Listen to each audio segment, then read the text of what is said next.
Goedemiddag, welkom op onze Digital Law Series nummer 24. Eerst en vooral excuses, er was een technisch probleem met de link die jullie hebben gekregen. Sorry daarvoor, maar nu zou alles moeten werken.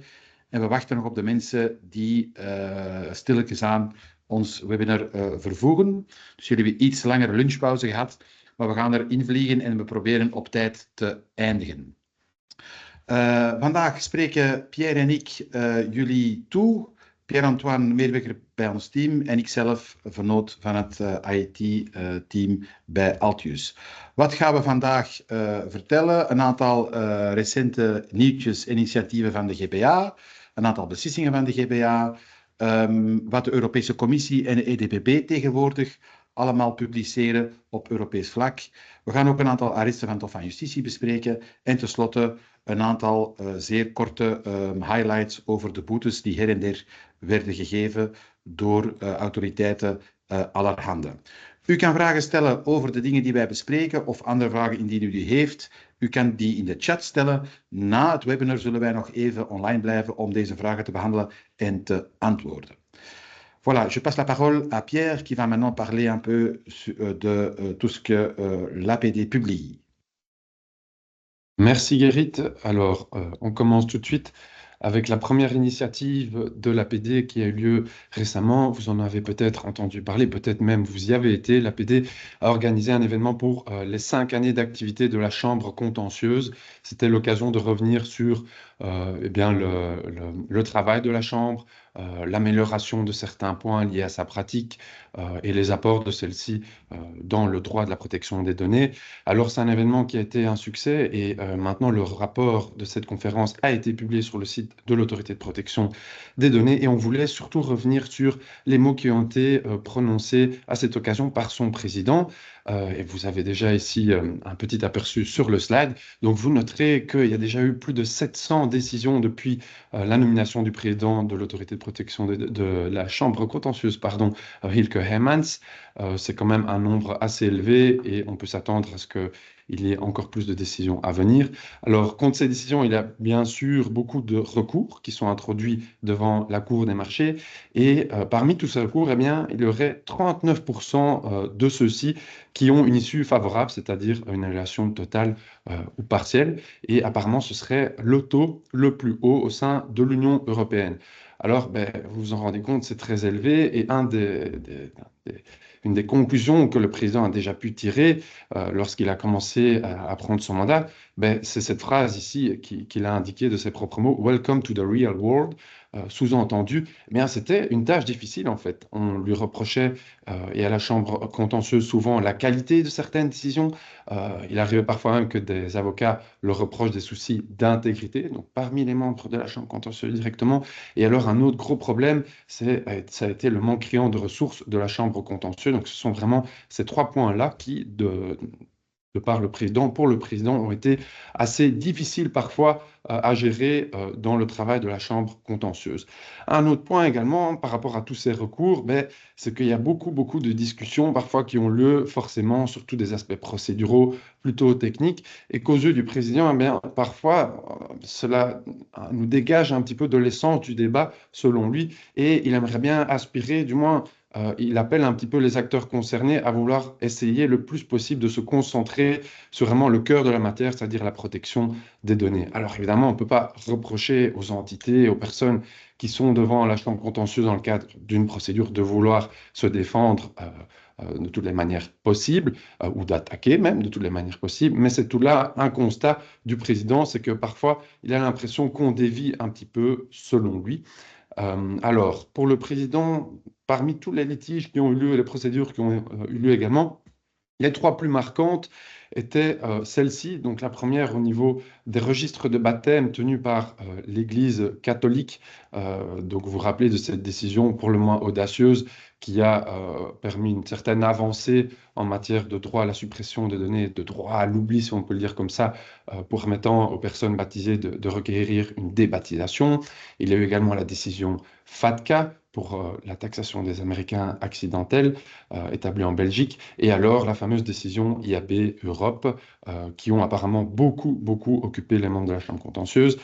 Le président indique également qu'ils vont continuer à utiliser la procédure dite light, donc pour les cas un peu plus simples ou plus répétitifs, et qu'à l'inverse, l'utilisation de la procédure sur le fond, qui demande un peu plus de temps et plus de travail juridique, ben, elle va être encore plus limitée aux dossiers les plus grands. Et alors, un challenge qui a été noté par le président pour la suite, ben, c'est ce changement qui va avoir lieu dans la prise de décision de la Chambre contentieuse, vu que, vous le savez peut-être, mais on va terminer cette phase de décision collégiale, puisque maintenant, il va y avoir un président et membre unique qui aura une capacité de décision à la Chambre contentieuse, qui sera un magistrat. Donc, pour le président, cela pourra poser des challenges, notamment du point de vue de toute la technicalisation, si je peux le dire ainsi, de la matière, et également sa complexification avec tous les autres règlements qui sont en train d'entrer en vigueur.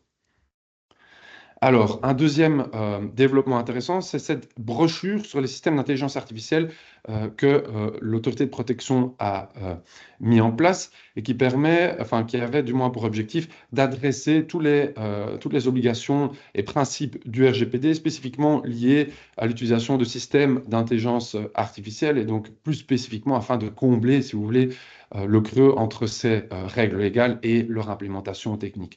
Bon, évidemment, le timing n'est pas innocent, puisque vous le savez, le règlement AI a maintenant été adopté, il est entré en vigueur et il entrera en application dans les mois et années à venir. Et là-dedans, nous avons noté deux éléments marquants. D'une part, la définition que l'autorité se propose de faire des systèmes d'intelligence artificielle et d'autre part, quelques points de convergence et de divergence. Alors, dans un premier temps, l'autorité reprend la définition de système d'intelligence artificielle tel que développé dans le règlement AI, mais elle la vulgarise, c'est-à-dire elle la rend un petit peu plus simple et plus compréhensible, on va dire, afin qu'elle puisse être plus facilement activable. Et je vous l'ai remis ici, donc c'est tout système d'ordinateur qui est mis en place pour analyser des données, identifier des schémas et utiliser tout ce savoir afin de prendre des décisions informées et des prédictions, en notant également que ces systèmes d'intelligence artificielle peuvent apprendre et s'adapter. Alors là, ce qui est intéressant, c'est que l'autorité de protection donne des exemples. Bon, évidemment, certains sont pour le moins classiques, mais d'autres ont pour mérite d'être des exemples dont on n'aurait peut-être pas soupçonné dès le départ qu'ils impliquaient certaines utilisations de systèmes d'intelligence artificielle. Et on ne va pas trop s'attarder là-dessus, mais ce qui est intéressant, c'est que l'autorité de protection des données développe un petit peu ces exemples et dans quelle mesure eh bien, ils comportent des éléments qui peuvent les faire tomber sous cette vaste définition. On poursuit avec les points de convergence et de divergence. On a noté, ou du moins l'autorité a noté, et on vous le remet ici, certains éléments qui peuvent être mis en parallèle ou qui divergent un peu entre l'RGPD et le règlement sur l'intelligence artificielle. D'une part, concernant la légalité des traitements ou de l'utilisation des systèmes, eh bien, pour le RGPD, on passe d'une nécessité d'avoir une base légale à une interdiction ou à des interdictions de principe pour les systèmes d'intelligence artificielle à haut risque. En matière de transparence, le principe pour le RGPD était plutôt de dire, eh bien, pour tous les traitements, il faut une transparence, sauf certaines exceptions applicables, par exemple si les personnes ont déjà l'information. Ici, c'est un peu différent avec le AI Act, et un des éléments centraux, c'est que, eh bien, il y a un degré d'obligation de transparence qui peut être plus basique ou plus important selon les systèmes d'intelligence artificielle qui sont en jeu. En ce qui concerne la limitation des finalités de traitement ou d'utilisation de systèmes d'intelligence artificielle, eh bien ici, ça a été renforcé sous le règlement AI, puisque quand on se trouve dans des systèmes d'intelligence artificielle dits à haut risque, il y a vraiment une documentation, une obligation de documentation beaucoup plus poussée sur toutes les utilisations qui vont avoir lieu par rapport à ces systèmes. Au niveau de la correctitude des données, également, le règlement d'intelligence artificielle va plus loin, puisqu'il requiert pour les systèmes d'intelligence artificielle dits à haut risque une haute qualité d'information utilisée et requiert également que ces informations soient dites objectives. Donc ça va là plus loin que ce que le RGPD requiert. Au niveau de l'intervention humaine, dans certains cas spécifiques, vous le savez, sur base du RGPD, lorsqu'il y a une décision, un traitement qui peut, pardon, entraîner une décision automatisée ayant des effets substantiels ou juridiques sur les personnes concernées, eh ben, ces personnes concernées ont droit à requérir un check humain, si on peut le dire ainsi. Eh bien, ce principe, il est renforcé également sous le règlement AI, puisque là, pour les systèmes d'intelligence artificielle à haut risque, il faut même que ce check humain soit proactif, voire dans certains cas continu. Donc, c'est vraiment beaucoup plus poussé. En matière de responsabilisation, le règlement intelligence artificielle ici se base sur les principes de responsabilisation issus de RGPD. Et alors, ils vont également plus loin puisqu'ils imposent des mesures concrètes de règlement et d'analyse des risques, de documentation, à nouveau, comme on l'a dit, d'intervention humaine et de flagging par les personnes concernées de problèmes potentiels liés à ces systèmes. Et enfin, au niveau de la sécurité, eh bien, vous connaissez ce concept de TOM, Technical and Organizational Measure, qui nous vient du RGPD. Eh bien, à nouveau, sous le AI Act, cela va plus loin parce que pour les règlements, pour les systèmes à haut risque, eh bien là, on requiert maintenant des mesures qui sont à nouveau proactives, donc beaucoup plus actives, et qui sont même solides ou bien robustes. Voilà, donc ce sont toutes des convergences qui sont très intéressantes et qui vont nous permettre d'un peu mieux cerner les liens entre le RGPD et le règlement AI. N'hésitez pas à jeter un œil à cette brochure. Je passe maintenant la parole à Gerrit. Merci Pierre, dank u. Enkele beslissingen van de GBA. Dus de eerste beslissing, een beslissing van Cumuleo.be. Cumuleo.be is een website waarop eigenlijk informatie wordt gepubliceerd van inkomens van publieke personen. Informatie die eigenlijk ook al op basis van de Belgische wet gepubliceerd werd op het Belgisch Staatsblad en op de publicaties van het Rekenhof.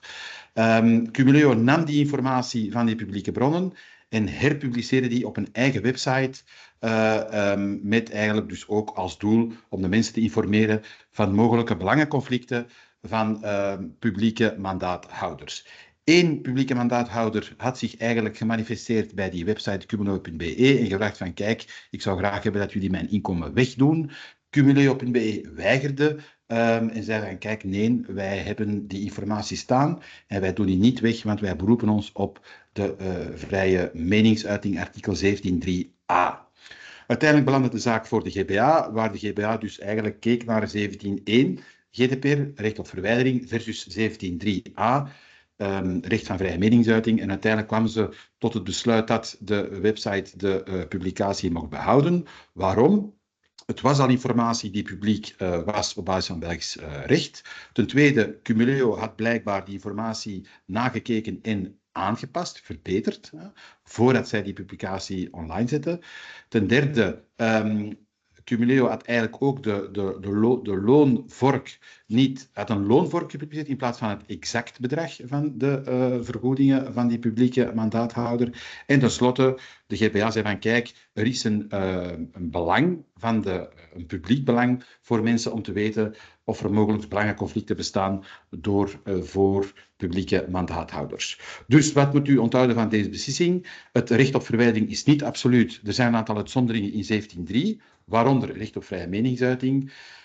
De GBA heeft ook gezegd dat het feit dat die website een privé-initiatief is, dat dat niet wegneemt dat dat als een journalistieke bron kan worden beschouwd. En in verband met verwijdering van pers en de balans tussen vrije meningsuiting en recht op verwijdering, verwijzen wij ook naar het arrest urbain van het Europees Hof voor de Rechten van de Mens, dat recent ook werd gepubliceerd en dat ook gaat over de verwijdering van persartikels op krantenwebsites. Volgende zaak is de zaak waarin eigenlijk een voetbalclub failliet gaat. De curator van de voetbalclub verkoopt de ledenlijst van de voetbalclub aan een nieuwe eigenaar. Die nieuwe eigenaar doet een mailing naar de bestaande leden, eigenlijk, die worden overgedragen, om te zeggen van kijk, u bent nu overgenomen en er is een nieuwe website waar u een account moet nemen en daarop kan u tickets kopen en uw abonnementen verlengen. Een van die overgedragen leden doet eigenlijk een verzoek tot inzage in kopie. bij de nieuwe eigenaar van zijn gegevens. En wat doet de nieuwe eigenaar? Die geeft geen inzage in kopie, maar die verwijdert gewoon carrément de volledige, alle persoonsgegevens van dat betrokken lid. Dat lid dient een klacht in en dan moest de GPA een aantal zaken bekijken. De eerste zaak die ze bekeek was van ja, kijk, is het eigenlijk wel normaal dat een curator activa van een voetbalclub, namelijk een lijst met leden, overdraagt of doorgeeft aan een nieuwe verkoper. Hè? En op welke rechtsgrond doet zij dat? De GBA kwam tot het besluit dat het rechtsgrond gerechtvaardigd belang was, hè, en dat eigenlijk de 3-stappentest werd gerespecteerd. En vooral de laatste stap was de belangrijkste, namelijk ja, leden die zitten in een failliete voetbalclub, hebben een verwachting, hè, en hebben ook een belang in dat hun lidmaatschap wordt verder gezet door een nieuwe club. Dus het was in het belang van de leden dat die gegevens werden verkocht door een curator. Curators hebben ook de verplichting wettelijk om de activa van een vennootschap te gelden te maken. Dus dat zat volgens de GBA wel oké, op basis van het gerechtvaardigd belang. Tweede analyse was dan, ja, die nieuwe eigenaar doet een mailing naar die leden om te zeggen van, kijk, maak een nieuwe account om tickets en abonnementen te kopen. Opnieuw was de vraag, wat is daarvoor de rechtsgrond? Opnieuw zei de GBA, gerechtvaardigd belang, dat gaat, want leden die worden overgedragen hebben de rechtmatige verwachting dat zij opnieuw tickets en abonnementen van hun voetbalclub kunnen kopen. Daar dus ook was de 3-stappentest voldaan. Waar de GBA wel een probleem had, was met het recht van bezwaar. In die mailing stond een unsubscribe-link, alleen gewoon afmelden, in 1 woord. Volgens de GBA was het een schending van artikel 21.4, want 21.4 zegt van kijk, het recht op bezwaar moet uitdrukkelijk ter kennis worden gebracht aan de datasubject en moet apart en zeer duidelijk worden vermeld, los van alle andere informatie. En de GBA zei, kijk, louter het woordje afmelden geeft onvoldoende informatie aan het datasubject om zich uit te schrijven en dat kan dus eigenlijk niet. En tenslotte vond de GBA ook dat men eigenlijk niet kan verwijderen als een datasubject gewoon maar een verzoek tot toegang doet. Dat is geen normale reactie. Toegang en kopie is geen verwijdering en dus de nieuwe eigenaar had eigenlijk niks mogen verwijderen, maar had moeten antwoorden op artikel 15.1, wat leidde tot een boete van €8.000. Wat moet u hiervan onthouden? Een nuttige toepassing van gerechtvaardigd belang, met 2 keer een volledige analyse van de 3-stappentest, waarin gerechtvaardigd belang werd weerhouden. Het is goed om u op te baseren voor afwegingen van belangen voor verwerkingen die u hanteert. En ten tweede, ja, de uitschrijflink, louter afmelden is niet voldoende voor de GBA, dus u moet meer info geven, zoals bijvoorbeeld, klik hier om deze e-mails niet verder te ontvangen of dergelijks. We denken dus dat de GBA bedoelt dat er meer info moet gegeven worden over wat die link nu eigenlijk betekent en dat dat dus inderdaad een recht op bezwaar is. Derde zaak is de zaak van het telecombedrijf, waar iemand belt naar de helpdesk om zijn inzageverzoek uit te oefenen. De persoon die achter de helpdesk zit, die werkte eigenlijk via chat. Het was een gesprek via chat, niet via telefoon, maar via chat.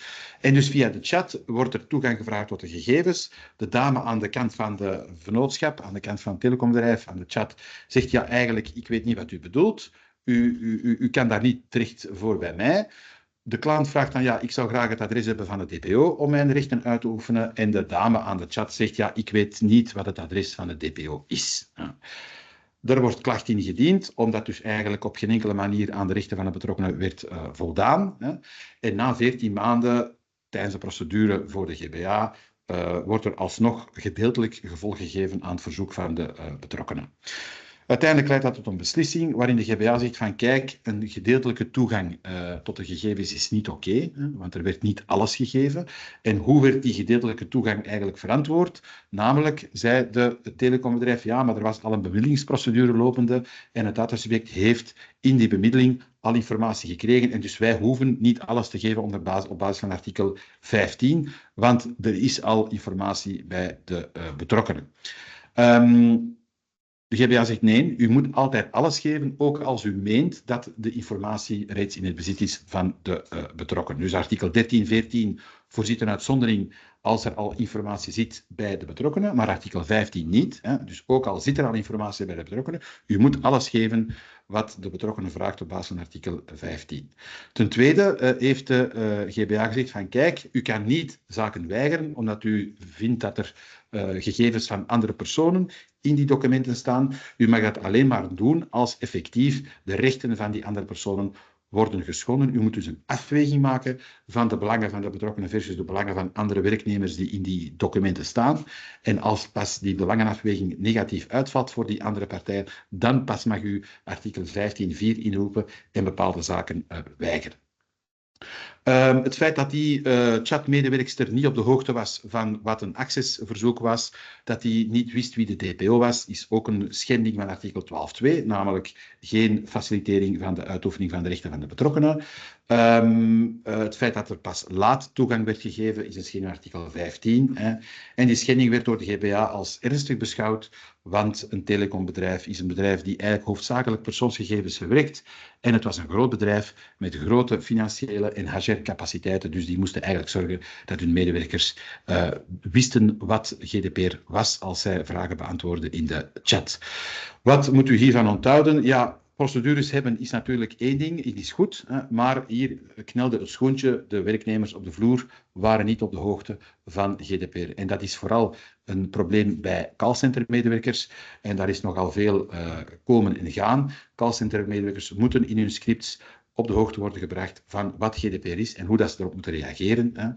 En tenslotte 15.4, die u het recht geeft om een accessverzoek te weigeren, mag u pas inroepen als effectief er een probleem zich stelt met de privacy van de andere betrokken medewerkers. Laatste zaak, zeer kort, mediahuiszaak, zeer recente zaak, een zaak waarin dat wij ook als kantoor Altius betrokken waren. Waarover ging dit? Klacht van None of Your Business in verband met cookiebanners op de mediahuis websites. Ik ga niet alles vertellen, maar uiteindelijk kwam er hoofdzakelijk op neer dat de schermen van de cookiebanners niet klopten. Namelijk, er stond geen refuse all op het eerste niveau naast accept all. Dus volgens de GBA, en u ziet dat rechts aan boven op de slide, moet men eigenlijk, als men alles accepteren zet op het eerste niveau, ook een knop aanbieden, alles weigeren. En die knoppen moeten eigenlijk in niet misleidende kleuren worden opgesteld. De GBA heeft daarvoor eigenlijk een bevel gegeven tot correctie. Dat bevel is een bevel dat op straffen van een dwangsom werd gegeven, €100.000 per dag. Naast het bevel om de banner aan te passen werd ook gezegd dat de knopkleuren ook moesten worden aangepast, zodat ze niet misleidend zouden zijn. Ook op straffen van een dwangsom van €100.000 per dag. En werd er ook nog een berisping uitgesproken voor het gebruik van gerechtvaardigd verlang buiten de uitzondering en het gebrek aan terugtrekbaarheid die even makkelijk is als het geven van toestemming. Die zaak hangt momenteel voor het Markenhof in Brussel, dus is beroep ingesteld. Maar we zien dat dat dus wel de eerste sterke en strenge toepassing is van de regels van de GBA op straffen van een dwangsom. Ik denk dat dat de eerste keer is dat de GBA zo'n sterke dwangsommen en zo'n hoge dwangsommen uitspreekt. In de rand van die zaak was er ook nog discussie over de geldigheid van het mandaat van None of Your Business. U moet weten dat daarover geregeld beslissingen vallen. Er zijn in totaal nu al 4 beslissingen waarover men discussieert over het mandaat. In 2 van die beslissingen werd het mandaat van NOIP als geldig beschouwd. In 2 van de beslissingen werd het mandaat van NOIP als ongeldig beschouwd. En wat we hier ook zien is dat dus eigenlijk de GBA haar cookie-checklist en de aanbevelingen van de EDBB nu toepast als een soort van wettelijk verplicht kader voor voor het tonen van cookiebanners. Oké, Pierre, kan je nog wat vertellen over het Europese niveau? Bien sûr. Alors, on commence tout de suite avec le rapport de la Commission européenne sur l'application du RGPD au sein de l'Union européenne. Donc, c'est un rapport qui paraît tous les 4 ans et il est paru en juillet dernier. C'était l'occasion de revenir sur des statistiques et des constats très intéressants en la matière. Alors, on ne va pas s'attarder surtout en détail, mais ce qu'il faut retenir comme conclusion, en tout cas de par les participants et personnes qui ont été concernées et interviewées dans le cadre de ce rapport, c'est que le RGPD a délivré malgré certains problèmes qui subsistent. Alors, on a noté également une grande augmentation dans l'utilisation des outils de coopération des autorités de protection des données. Vous le voyez ici en dessous, par exemple, 1000 requêtes d'assistance mutuelle formelle et plus de 12 000 même informelles. Également, une augmentation très frappante dans la mise en application concrète du RGPD au travers de dossiers de procédure par les autorités. Vous voyez également d'autres nombres ici. Vous notez par exemple plus de 20 000 initiatives de propres initiatives de la part des autorités, un nombre extrêmement élevé de plaintes par an, beaucoup d'amendes et un total d'amendes également très élevé. Pardon. Alors un constat qui reste également, même si ça s'est un peu amélioré, c'est que les autorités de protection des données manquent encore de ressources. Il y a une amélioration, mais ce n'est pas suffisant à leurs yeux. Il y a des soucis qui, du coup, leur permettent pas de donner la rémunération qu'elles souhaiteraient aux personnes qu'elles engagent. Parfois, ça ne leur permet pas d'engager les personnes qui ont assez de connaissances ou cela résulte en un manque de connaissances techniques et il y a différents problèmes de ce genre. Par ailleurs, le fait qu'il y a énormément de plaintes qui sont introduites, eh bien, attirerait ou drainerait du moins négativement leurs ressources, en ce sens que beaucoup de leurs ressources sont du coup affectées au traitement de ces plaintes et pas peut-être à d'autres missions qui sont également importantes. Un autre point, c'est que malgré l'objectif d'harmonisation du RGPD, il y a quand même une grosse fragmentation de celui-ci qui reste au sein de l'Union européenne. Et vous voyez également ici certains exemples en la matière où c'est assez frappant. Par exemple, le problème du controllership et de la désignation des responsabilités des entités en présence, qui est apparemment toujours pas si clair pour beaucoup d'acteurs concernés, malgré les différentes guidelines qui sont parues et décisions également. Alors, d'autres points centraux qui ont été notés, c'est que, apparemment, aux yeux de certains acteurs concernés, des autorités de protection des données dévieraient parfois de l'approche basée sur le risque que le RGPD promeut parfois, et ça pourrait avoir des problèmes ou causer des problèmes pratiques, et notamment sur le bon essor de l'économie digitale. Vous voyez deux exemples ici en matière d'anonymisation de données et d'intérêt légitime. Et un autre regret, c'est que parfois l'engagement avec les autorités avant le démarrage de certains projets, il pourrait être bénéfique, mais il est parfois un petit peu difficile à obtenir ou bien il prend du temps. Alors ensuite, un document qui était très attendu, c'était ces directives de l'EDPB sur l'utilisation de l'intérêt légitime comme base de traitement. Alors ici, en guise d'introduction, l'EDPB rappelle qu'évidemment, il n'y a pas de hiérarchie entre les différentes bases légales, donc l'intérêt légitime, et c'est important parce que parfois, il y a eu des critiques ou opinions contraires de certaines autorités en la matière.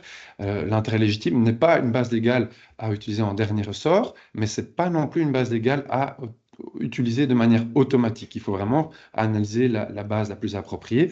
Mais quand on utilise cette base légale, c'est vraiment un exercice, malgré tout, qui requiert beaucoup de temps d'investissement et d'analyse, en notant que le DPO devrait être associé à cette analyse, et ce, dès le départ, avec toute la documentation à ce sujet qui doit s'en suivre. Alors, ce qui est intéressant ici pour nous, c'est que le DPB, évidemment, rappelle le triple test qui doit avoir lieu pour analyser si on peut utiliser l'intérêt légitime comme base légale. On ne va pas revenir sur tout en détail, mais ce qu'il faut retenir, c'est qu'il y a vraiment une certaine grille directionnelle, si je peux le dire comme ça, une sorte de guide étape par étape qui permet aux organisations et responsables du traitement de pouvoir vraiment analyser étape par étape s'ils peuvent concrètement se fier sur cette base légale, avec le rappel des critères applicables, notamment sur le fait qu'il faut un intérêt qui est légitime, donc il doit être légal, et donc c'est là que le DPB va parfois un peu plus loin, articuler précisément, réel et présent. Vous avez quelques exemples classiques ici juste en dessous. Il faut également que l'utilisation de cet intérêt légitime s'avère nécessaire pour les traitements du responsable du traitement, ou voire d'une partie tierce. Donc cela ne sera apparemment pas le cas lorsqu'il n'y a pas lorsqu'il y a des alternatives raisonnables aussi effectives et qui sont moins intrusives. Dans ces cas-là, vraisemblablement, il ne faudrait pas se fier sur cette base. Et alors, bien sûr, il faut faire une mise en balance des intérêts et démontrer que les droits et intérêts des personnes concernés ne sont pas dépassés. Et ici, c'est là que pour nous, il y a tout un intérêt dans ces guidelines, c'est qu'à nouveau, il y a un guide étape par étape avec des exemples concrets qui vous permettent de bien encadrer l'analyse en fonction de votre propre traitement concret. Alors, il y a également certains points notés dans les guidelines pour lesquels, aux yeux de l'EDPB, il y a une attention spéciale qui est requise. Il y en a différents, on vous en a mis 3 ici, mais il y en a un peu plus. Libre à vous d'aller les consulter, mais ceux-ci sont très intéressants. En matière de traitement de données d'enfants, l'EDPB prend quand même le parti de dire que là, dans le cadre de l'analyse du triple test, il y aura normalement une recalibration nécessaire, que souvent les intérêts des enfants, voire même très souvent, pardon, vont prévaloir. Alors en matière de prévention de la fraude, donc ça c'est vraiment un intérêt qui est souvent utilisé pour cette base égale, eh bien, il faut faire attention évidemment à utiliser que les données nécessaires pour ça. Et alors le DPB indique que normalement, il faudrait vraiment vouloir prévenir des fraudes d'une importance substantielle. C'est là un développement assez intéressant. Donc, en gros, on ne peut pas utiliser cette base légale et cet intérêt ici pour toute fraude.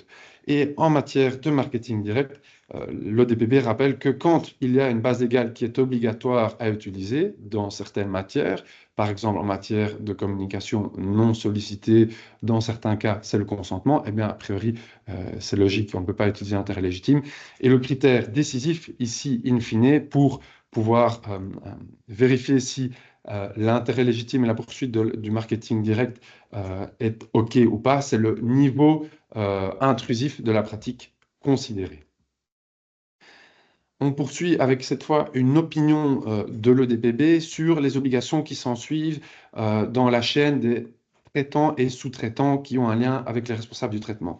Alors, vous l'aurez remarqué, une opinion, pourquoi? Eh bien, parce qu'elle découle d'une requête spécialement demandée à cet égard par l'autorité danoise, qui trouvait qu'il y avait encore un certain niveau de non-clarté par rapport à la chaîne de responsabilité entre le responsable du traitement et les différents sous-traitants.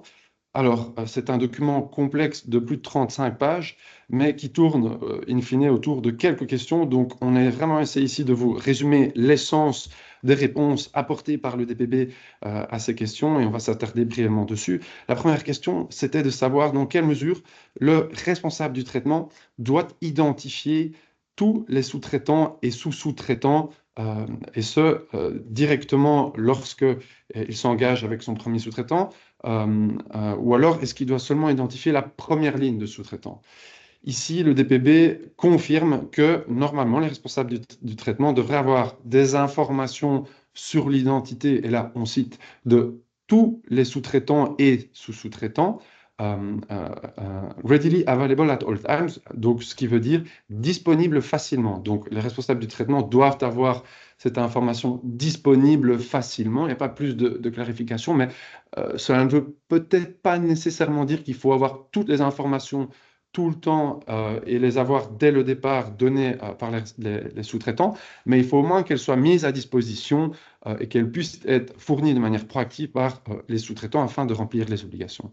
La deuxième question était de savoir le niveau de détail dans lequel le responsable du traitement doit aller pour vérifier les différents documents qui sont mis en place. Et ici, les responsables du traitement ne doivent pas systématiquement demander pour tous les contrats pour vérifier si les obligations initiales sont bien passées, mais cela doit rester une analyse à faire au cas par cas afin de voir si la révision et l'analyse de ces contrats est nécessaire. En matière de transfert de données d'un sous-traitant à un autre sous-sous-traitant, s'était posé la question de savoir dans quelle mesure le responsable du traitement doit pouvoir analyser et après pouvoir montrer la documentation qui est passée entre chaque sous-traitant par rapport au transfert afin de prouver que la protection n'est pas abaissée. Eh bien, ici, le DPB répond qu'il faut pouvoir avoir cette documentation, mais c'est quand même le sous-traitant et l'exportant de données qui doit la préparer. Et après, cela dépend au responsable du traitement de voir dans quelle mesure elle est nécessaire et dans quelle mesure il faut bâtir dessus pour aller plus loin, sur base de d'autres critères, notamment les transferts de données et le fait de savoir s'il y a d'autres transferts ultérieurs.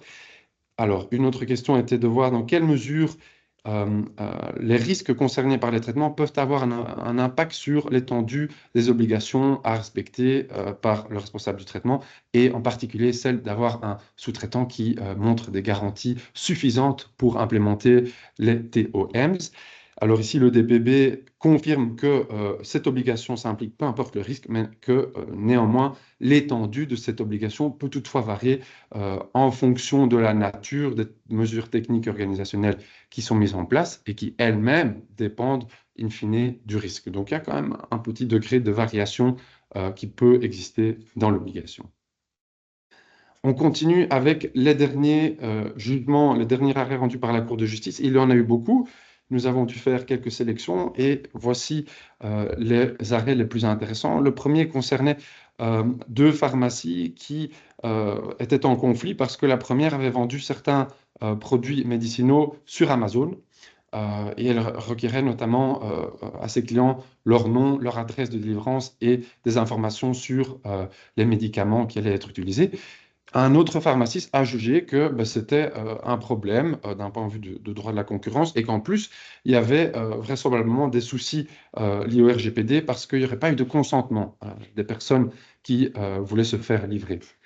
Ici, la Cour de justice, en deux mots, a précisé eh bien, qu'il est possible que la loi prévoit qu'une entité puisse poursuivre une autre entité, et en l'occurrence un concurrent, lorsqu'il y a une violation du RGPD. Donc une simple violation du RGPD d'une entreprise qui ne concerne pas directement une autre entreprise peut être un motif valable pour poursuivre l'entreprise qui viole le RGPD, et ce, sur base des pratiques commerciales déloyales.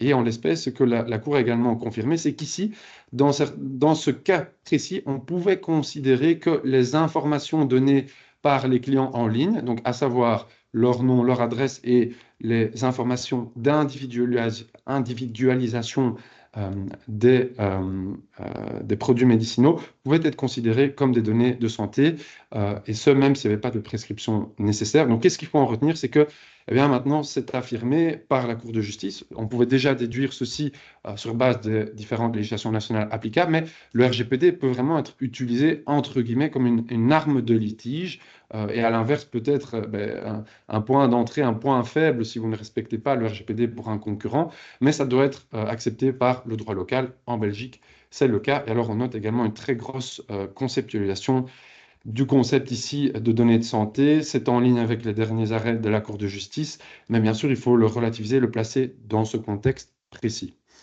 Alors, un autre arrêt concernait cette affaire initiée par Max Schrems, qui avait prononcé lors d'une conférence publique des informations sur son orientation sexuelle. Il n'avait pourtant rien mentionné à cet égard sur son compte Facebook, mais il a quand même reçu des publicités qui avaient été personnalisées, ce qui était un souci et posait problème selon lui. Ici, la Cour de justice a confirmé que, a priori, tout d'abord, on ne pouvait pas conserver sans distinction de temps et de données, ni agréger ces données pour des publicités personnalisées. Un deuxième point que la Cour de justice a confirmé, c'est que lorsque des données spéciales sont rendues publiques, ici des données sur l'orientation sexuelle, cela n'autorise pas, entre guillemets, d'avoir un feu vert pour traiter cette donnée avec plein d'autres données et les lier entre elles. Dans certains cas, ce sera tout simplement interdit, et il faut bien sûr respecter le RGPD et les règles qui s'appliquent en matière de base légale et autres. Un troisième arrêt ici qui a fait beaucoup parler, lui, sur la question de l'intérêt légitime, spécialement en matière de marketing direct. Donc, c'était une fédération de tennis aux Pays-Bas qui avait vendu les données de certains de ses membres à une partie tierce pour obtenir de l'argent. Cette partie tierce avait ensuite, en tant que sponsor, utilisé ces données pour du marketing direct. Les personnes concernées s'en sont plaintes et l'autorité néerlandaise avait dit que le premier transfert de la fédération de tennis n'était pas légal parce qu'il n'y avait pas d'intérêt légitime. Pour l'autorité néerlandaise, on ne peut utiliser l'intérêt légitime que si celui-ci est vraiment balisé et prévu dans la loi, dans le droit. Ici, la Cour de justice a dit que tel n'était pas le cas. Le principe, c'est vraiment de dire que l'intérêt légitime, eh bien, cela peut être tout intérêt pourvu qu'il soit légal, mais il ne doit pas pour autant être déterminés par la loi. Et donc, il y a plein de différents intérêts légitimes qui peuvent être utilisés pourvu que le test, évidemment, soit accompli. Et ici, l'intérêt légitime précis qui était en jeu, c'est celui que vous voyez au point 4, c'était de dire que selon la Cour de justice, dans le cas spécifique, il est possible qu'un intérêt commercial qui consiste en donner des données de membres pour les vendre à des tiers afin que ces tiers fassent du marketing direct, eh bien, il est possible que cet intérêt commercial soit tout à fait légal à charge pour l'autorité et plutôt le tribunal local d'en décider sur base des faits applicables, mais que cela ne peut pas être exclu d'office. C'est vraiment là l'apport de cet arrêt. Et bien sûr, donc, ce n'est pas la fin de cette saga puisque les tribunaux hollandais vont devoir en décider. Et je donne maintenant la parole à Gerrit qui va continuer avec d'autres arrêts de la Cour de justice. Dank u, Pierre. Ik ben verbaasd, of toch blij te horen dat het Hof van Justitie uiteindelijk in die Hollandse tenniszaak toch heeft gezegd en de AP teruggefloten, die zei van kijk, men kan nooit geld verdienen met verkoop van data. Dat kan nooit gebaseerd worden op gerechtvaardigd belang. Dat principe gesteld door de AP nu verduidelijkt werd door het Hof van Justitie. Ik kijk naar de timing. Er rest ons niet veel tijd meer, maar we zullen proberen voor degenen die nog kunnen blijven om onze slides af te werken. Dat we iets te laat zijn vertrokken door de technische problemen. Deze zaak kan ik heel kort behandelen. Dat ging om een bewindvoerder, een curator in het Engels. Een bewindvoerder die werd aangesteld. Zijn benoeming werd gestopt. En de minderjarige die hij moest vertegenwoordigen vroeg toegang tot zijn gegevens bij de curator. En de vraag was dan, wat is de rol van die curator? Is hij processor of is hij controller? Want een bewindvoerder treedt op in naam en voor rekening van een minderjarige. En die terminologie optreden in naam en voor rekening van heeft eigenlijk gezorgd voor een verwarring. Ja, is hij dan wel verwerkingsverantwoordelijke en moet hij antwoorden op het toegangsverzoek? Of is hij maar een verwerker en moet hij niet antwoorden op het toegangsverzoek? Het Hof van Justitie heeft gezegd van kijk, nee, een bewindvoerder heeft onder Duits recht de verplichting om gegevens te bewaren. En dus die bewaarverplichting maakt dat hij een verwerkingsverantwoordelijke is en dus moet antwoorden op een toegangsverzoek. En volgens mij zou het antwoord niet anders geweest zijn mocht hij nog in dienst zijn als bewindvoerder, want diezelfde problematiek treffen we terug bij advocaten, bij dokters, notarissen, verzekeringsmakelaars, accountants enzovoort. Die treden ook allemaal op in naam van en on behalf van een cliënt, maar dat wil daarom niet zeggen dat zij verwerker zijn. Hè. Zij kunnen perfect verwerkingsverantwoordelijke zijn en dat mandaat, dat burgerlijke mandaat, geeft soms verwarring wat betreft de rol als verwerkingsverantwoordelijke. Tweede zaak is een zaak over, een zeer gecompliceerde zaak over publicatie in het Bulgaarse company register, dus de kruispuntbank van ondernemingen. Een dame werd daar eigenlijk met te veel data in gepubliceerd. Zij wou haar recht op, zij trok haar toestemming terug. Hè? En dat werd dan geweigerd. En de vragen die naar het Hof van Justitie naar boven kwamen, waren eigenlijk van ja, kijk, is dat publieke register die publicaties maakt over oprichters en bestuurders van vennootschappen, is dat een controller? Ja, zei het Hof van Justitie. Is een handgeschreven handtekening, maar dat werd ook gepubliceerd, is dat een persoonsgegeven? Ja, zei het Hof van Justitie. Kan zo'n register weigeren om gegevens te verwijderen, omdat geen nieuwe aangepaste oprichtingsakte werd meegedeeld? Nee, zei het Hof van Justitie. Men moet artikel 17 naleven. Niet tegenstaande een eventueel belang dat het register heeft om nieuwe documenten op te vragen. Hè. En het belangrijkste element van deze zaak is het kortstondige verlies van controle van persoonsgegevens. Hè, kan als niet-materiële schade worden weerhouden, ja, op voorwaarde dat effectief men die schade kan aantonen. Hè. Ook al is die schade klein, hè, en ook al is er niet veel schade, het kan als schade worden weerhouden als effectief die schade kan worden bewezen. Een volgende zaak is een vrij grappige zaak waar eigenlijk basically de vraag werd gesteld als er geen schade compenserende sanctie kan worden gegeven, als geen schadevergoeding kan worden gegeven, volstaat dan verontschuldiging. En kan een rechtbank bevelen dat een controleur zich verontschuldigt voor de schade die hij heeft gezegd. En het Hof van Justitie zegt, ja, dat kan. Een verontschuldiging kan een geldige schade compenserende maatregel zijn, in de mate dat ze effectief compenseert en er geen andere compenserende maatregelen zijn die de situatie kunnen recht trekken.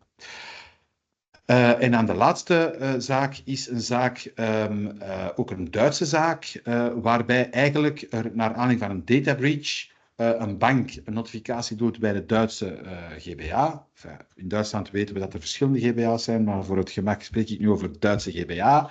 Zij meldt niet aan de datasubjecten, omdat er geen risico is volgens de bank. Een datasubject komt erachter dat zijn gegevens werden gehackt, dient klacht in bij de Duitse GBA en zegt van kijk, de bank had mij moeten verwittigen, individueel als databetrokkenen op basis van artikel 34.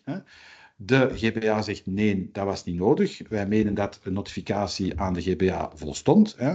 En dan stelt zich de vraag voor het Hof van Justitie, moet eigenlijk een GBA verplicht altijd een sanctie nemen wanneer zij geconfronteerd wordt met een melding van een datalek? En daar zegt het Hof van Justitie nee. Eigenlijk kan een autoriteit zelf beslissen wat dat een gepaste reactie is op een inbreuk op de AVG, en hier was dat een databreach. En een datasubject heeft eigenlijk niet het recht om te eisen dat een boete wordt opgelegd door een lokale overheid. Ter info, in België, de kans dat u belandt bij de GBA met een vervolg aan een melding van datalek is vrij klein. Wij hebben op basis van de cijfers van vorig jaar berekend en in 0,003% van de gevallen heeft de GBA een effectief gevolg gegeven aan een datalekmelding en heeft zij een onderzoek opgestart bij het Trixie-comité met een inspectieonderzoek enzovoort. Dus de kans dat er effectief staartjes komen aan datalekken lijkt in België voorlopig vrij klein. Oké, Pierre, jij gaat nog iets vertellen over de korte berichtjes die we hebben ontdekt op internet. En effet, merci Gerrit. Alors, très brièvement, quelques petites headlines liées à l'actualité RGPD. Il y a déjà quelques semaines, le DPB a publié une communication sur le rôle des différentes autorités de protection des données dans le framework lié au règlement AI.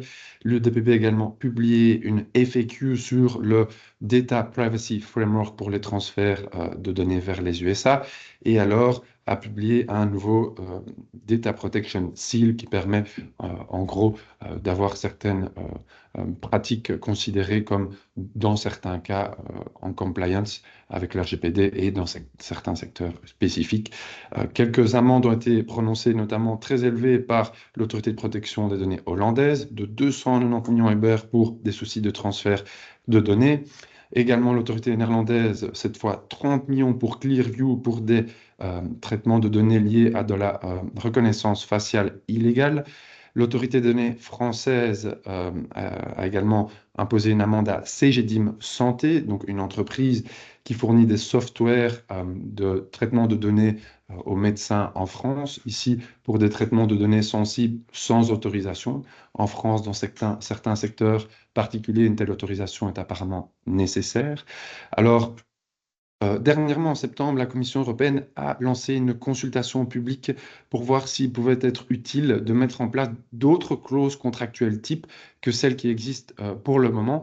Et ces nouvelles clauses contractuelles type viseraient à un peu combler un trou, un vide qui existe dans certains cas où des responsables du traitement et sous-traitants sont établis en dehors de l'Union européenne, mais sont déjà normalement soumis au RGPD. Et encore tout récemment, le DPB a publié son programme de travail pour l'année académique à venir, dans lequel, en gros, ce qu'il ressort, c'est qu'il va y avoir un gros focus sur l'amélioration, encore et toujours, des différentes initiatives de coordination et de mise en œuvre du RGPD. Et alors, tout dernièrement, le DPB a publié ses guidelines finales sur le champ d'application technique de l'article 5, paragraphe 3 de la directive e-privacy, qui n'a apparemment pas beaucoup changé par rapport au premier draft de ces mêmes guidelines qui avait été publié il y a quelques mois. Et on prendra sûrement plus le temps de s'attarder sur ces guidelines lors de notre prochain webinar. Et ceci conclut donc notre intervention.